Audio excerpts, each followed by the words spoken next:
Eh bien, écoutez, merci beaucoup à vous toutes et à vous tous de participer à cette webconférence consacrée à un sujet qui est, ma foi, incroyablement important en ce moment, les émotions et comment on gère les émotions. Je ne sais pas si vous avez entendu parler de cette étude qui est sortie il y a une semaine. Nous sommes 45%, plus de, enfin non, je crois que c'est même 49, enfin entre 45 et 50% à être en détresse psychologique du fait de la période. Alors j'en ris parce que mieux vaut en rire qu'en pleurer, mais c'est vrai qu'on n'a jamais vécu une période pareille, enfin en tout cas notre génération, ma génération, n'a jamais vécu une période aussi intense en termes d'émotions. C'est vraiment les montagnes russes et c'est un peu déprimant parfois. Donc on va essayer de décoder pourquoi est-ce que ça nous met dans cet état-là et surtout comment est-ce qu'on peut véritablement gérer cette situation-là et comment on peut aider les autres à passer par ces périodes et cette période si spécifique qui ne pousse pas, c'est vrai, à la grande joie. C'est le moins qu'on puisse dire. Et c'est assez intéressant parce que j'en parlais avec ma mère qui était petite au moment de la Deuxième Guerre mondiale. Elle était parisienne et elle vivait, elle a vécu l'occupation. Et donc, elle a vécu petite l'occupation de Paris par les Allemands. Et elle me disait que ça lui rappelait un petit peu ça, avec les couvre-feux, avec le stress de ne pas savoir quand ça finit. Donc, malgré tout, on va dire que la pandémie, c'est un tout petit peu moins dramatique que la Deuxième Guerre mondiale quand même, ne serait-ce qu'en termes de nombre de morts et en termes d'implication de beaucoup, beaucoup d'autres choses. Mais psychologiquement, on est dans le même genre de mécanique. Donc, c'est intéressant de garder ça en tête, que les mécaniques psychologiques auxquelles on est confronté actuellement sont véritablement des choses plutôt violentes. Et donc, si jamais vous faites partie de ces gens qui ont le sentiment d'avoir trop d'émotions, on n'a jamais trop d'émotions. Parce que la bonne nouvelle, c'est que nous sommes des êtres humains. Alors, je vais commencer juste par une petite question, parce que je fais généralement des, euh, des questionnaires, mais là, il va y en avoir un seul. Alors, je vois qu'il y a encore une quinzaine de personnes qui sont arrivées. Donc, pour converser avec moi, c'est la partie questions-réponses et non pas la partie conversée que j'ai totalement désactivée.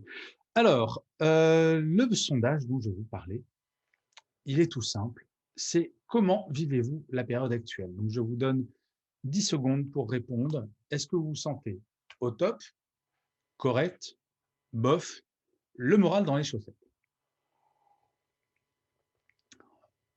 Ok, c'est en train de... Eh bien, écoutez, je vais fermer. Au top, vous êtes 0%, très précisément. Correct, 42%, donc c'est plutôt pas mal. Bof, 50% et le moral dans les chaussettes, 8%. Alors, ce qui est important, si vous êtes correct, la question, c'est pas de vous dire ouais, c'est cool, je suis au niveau correct. C'est comment est-ce que vous pourriez passer au top. Et surtout, comment est-ce que vous pourriez aider les gens qui sont bof et encore plus ceux qui sont le moral dans les chaussettes, comment vous pourriez les aider à passer au stade supérieur. Tout le principe de la gestion des émotions, c'est toujours de regarder devant, au lieu de se dire c'est une fatalité, c'est une catastrophe ce que je suis en train de vivre, de se dire ok, je suis dans cette situation-là, même celles et ceux qui sont dans la catégorie correcte, et de se dire ok, qu'est-ce que je pourrais changer pour passer dans super correct ou au top. Il faut jamais se contenter de ce qu'on a. Quand on parle d'émotion, je ne parle pas dans la vie en général, parce que je trouve que ça, ce serait un sujet d'une toute autre webconférence. Dans la vie, parfois, se contenter de ce qu'on a, c'est bien. Et d'ailleurs, pourquoi est-ce que je lève les yeux? Parce que devant moi, dans mon bureau, il y a une phrase que j'adore, je vais vous la lire, qui est imprimée sur mon mur, qui est: le bonheur n'est pas d'avoir tout ce qu'on désire, mais d'apprécier ce que l'on a. Vous voyez, c'est marrant, j'avais jamais fait le lien, mais c'est exactement ça. Mais avec les émotions, quand elles sont négatives, il faut pas se contenter de ce que l'on a. Donc, je parle surtout aux personnes qui ont le moral dans les chaussettes, parce que ce n'est pas une fatalité. On est dans un pays, dans une situation où on a moyen, en agissant, en s'appuyant sur les autres, en réfléchissant comme on va le faire pendant cette webconférence, de progresser. Donc, en fait, on va avoir deux parties dans cette webconférence. Le côté comment est-ce qu'on gère nos émotions et nos stress, et la deuxième partie, ça va être comment est-ce qu'on essaye de réduire le nombre d'émotions négatives, de réduire leur impact. Pas forcément de réduire le nombre en tant que tel, mais de réduire l'impact des émotions négatives. Parce que toute la problématique est là. Les émotions négatives, si on leur laisse trop de place, petit à petit, vous allez avoir un tout petit truc qui va prendre une place gigantesque, voire prendre toute la place dans votre cerveau. Et c'est toute la problématique des émotions, c'est que elles se calment pas. Et si jamais on les gère pas, il faut pas compter sur une émotion négative, parce que bien entendu, on va parler beaucoup plus des émotions négatives que positives. Parce que je sais pas vous, moi, les émotions positives, je trouve qu'on n'en a jamais trop. Donc, on ne lutte pas trop contre ces émotions positives, ce qui est assez normal. Donc, la bonne nouvelle, quand même, dans tout ça, c'est que beaucoup d'entreprises ont réalisé que nous n'étions pas des robots. Et oui, nous avons des émotions. Et ça, quand je parle de bonnes nouvelles, et notamment pour les Français qui sont là, parce que ce n'est pas tout à fait la même chose dans d'autres pays, on a souvent considéré que le salarié n'avait pas d'émotion. Avant cette pandémie, le modèle du salarié parfait, c'était un peu vous voyez, le loup de Wall Street ou ce genre de concept, des personnes froides, sérieuses, qui rigolent jamais, qui pleurent jamais, qui sont, bref, des robots. C'était le modèle du bon salarié. Et là, un petit peu comme une surprise, en tout cas dans les entreprises françaises, on réalise, ah ben non, on a des émotions. Oh bah tiens, c'est étrange. Mais ce qui est encore plus étrange, c'est qu'en France, on est numéro 2 mondial du burn-out. Alors, je sais qu'il y a des Belges et des Suisses qui regardent cette webconférence. Il y a plein de burn-out aussi en Belgique et en Suisse. Le seul pays où les burn-out sont vraiment très très faibles, c'est en Suède et au Danemark. Donc, je ne crois pas qu'il y ait des Suédois et des Danois qui assistent à cette webconférence. Mais tout ça pour vous dire que on a nié ses émotions pendant très longtemps et on a nié le fait qu'il fallait prêter attention.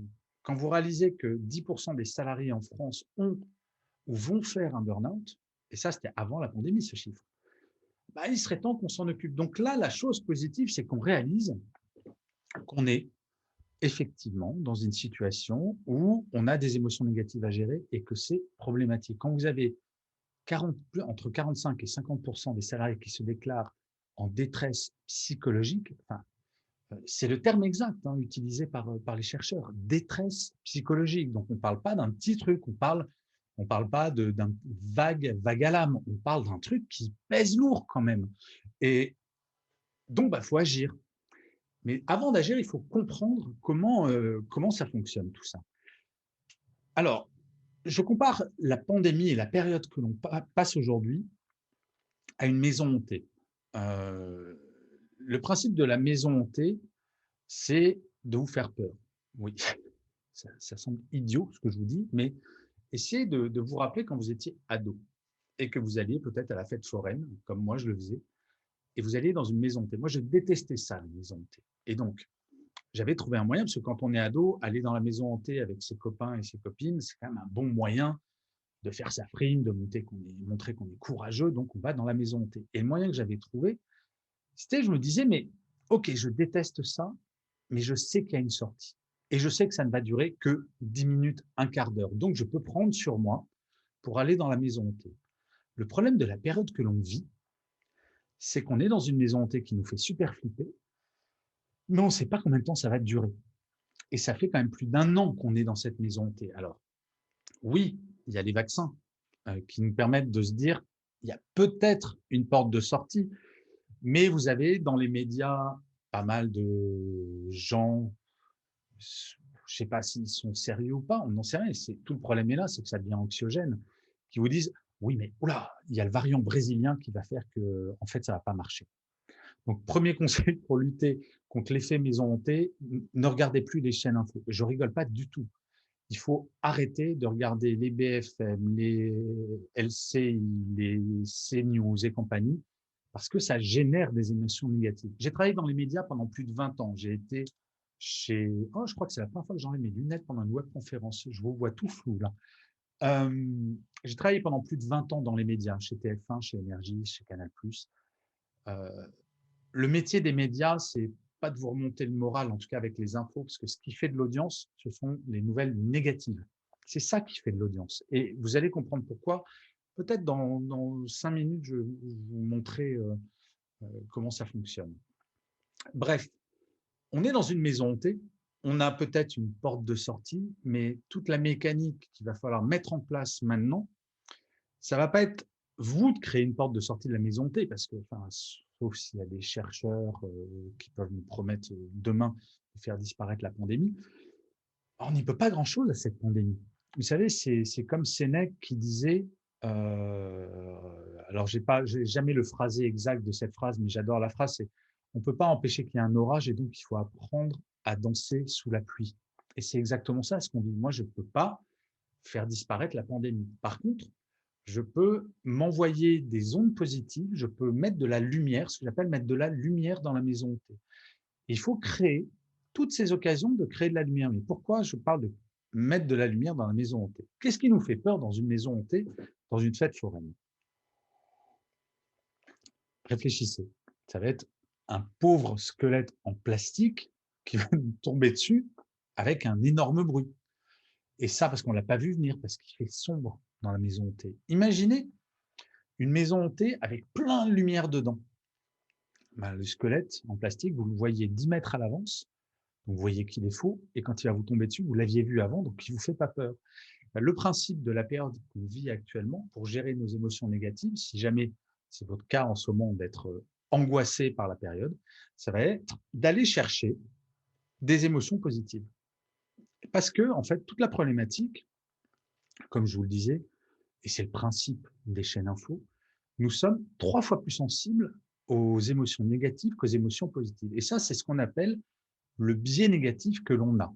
Et ça, c'est pas une invention, puisque c'est vraiment des chercheurs extrêmement sérieux qui ont expliqué que, en gros, si vous êtes là, si je suis là, c'est parce que nos ancêtres, les hommes et les femmes préhistoriques, avaient ce biais négatif. Et je vais vous montrer une slide qui est toute simple, que j'adore. Je dois bien vous avouer que j'aime beaucoup, beaucoup cette slide. Hop, la voilà. Donc, imaginez, vous êtes un homme préhistorique ou une femme préhistorique et vous êtes dans votre grotte. Et là, vos collègues hommes et femmes préhistoriques disent dis donc, il serait temps que tu ailles chercher à manger parce qu'on crève de faim. Donc, vous en doutez bien, à l'époque de la préhistoire, il y avait assez peu de Franprix et de Carrefour Market, donc il faut bien sortir et aller chasser. Et donc là, notre homme préhistorique, il sort. Alors, si je regarde par là, c'est parce qu'il y a mon écran de contrôle est là. Et là, il voit, il y a du soleil. Il fait super beau dehors. C'est un vrai bonheur. Notre homme préhistorique, a priori, il devrait être content, mais bizarrement, il s'en moque complètement. Puis, il y a des petits oiseaux. Il y a plein de petits oiseaux. C'est super joli. Puis, ils chantent. Et notre homme préhistorique, bizarrement, il s'en fout totalement. Mais vraiment, totalement. Là, je ne sais pas si le printemps arrive. Moi, j'aime bien écouter les oiseaux, regarder le ciel. Mais lui, non. Puis la nature est plutôt belle. Il va dans la nature, puis il y a des jolies fleurs. Et puis, il y a des jolis arbres aussi. Et notre homme préhistorique, il s'en fout complètement. Le biais négatif, c'est exactement ça. Pourquoi notre homme préhistorique, notre femme préhistorique, se fout totalement de toutes ces émotions positives qu'il pourrait générer? Parce qu'il fait beau, il y a des oiseaux qui chantent, il y a des jolies fleurs, et il s'en moque totalement. Pourquoi? Parce que quand il va chercher à manger, comme je vous le disais, il n'y a pas de Franprix, il n'y a pas de Carrefour Market, il doit aller chasser une bestiole qui peut être un mammouth, qui fait quand même à peu près 30 fois sa taille, avec quand même une petite lance. C'est pas comme s'il y allait avec une Kalachnikov ou un Uzi. Donc la bestiole, potentiellement, peut le tuer. Ensuite, sur le chemin, il y aura peut-être des serpents qui vont vouloir le piquer. Il va peut-être marcher sur des serpents ou des tarentules, ce genre de choses. Et puis, il y a des bêtes sauvages qui, elles, vont peut-être vouloir le manger parce qu'elles ont faim. Et donc, il y a toutes sortes de bêtes sauvages qui peuvent vouloir le manger. Donc, en gros, notre homme préhistorique qui doit nourrir sa famille. Alors, je vais arrêter le partage que j'ai fini cette slide. Notre homme préhistorique qui doit sortir pour aller nourrir sa famille. Non seulement, donc il doit traverser plein de dangers pour aller chasser une bestiole qui va peut-être le tuer, Et une fois qu'il aura peut-être réussi à tuer la bestiole, il doit revenir à la grotte et peut-être se faire encore attaquer par d'autres bestioles qui vont vouloir lui voler ce qu'il vient de chasser. En termes de stress, comment vous dire? Oui, notre homme préhistorique ne va pas faire attention au soleil qui brille, aux petits oiseaux qui chantent, etc. Parce que c'est l'instinct de survie. Et en fait, nous, êtres humains, nous aurions hérité de cela. Et parce que l'homme préhistorique et la femme préhistorique avaient ce biais négatif, ils ont pu survivre et on peut être là. Mais on a gardé cette approche des choses et c'est pour ça que, en termes de mémorisation, nous mémorisons 3 fois mieux le négatif que le positif. Et c'est pour ça que les chaînes d'infos vont vous balancer beaucoup plus d'informations négatives que positives parce que vous allez y être beaucoup plus sensible. Faites un petit exercice tout bête. Essayez je vais vous donner 5 secondes pour que vous vous rappeliez des 3 pires souvenirs de votre vie. Les 3 pires. Juste 5 secondes. OK. Vous en avez peut-être 1, 2 ou 3. Maintenant, je vais vous demander, en 5 secondes, de vous rappeler des 3 meilleurs moments de votre vie. Sauf que je vous interdis de penser aux naissances ou au mariage. Je vous en prie.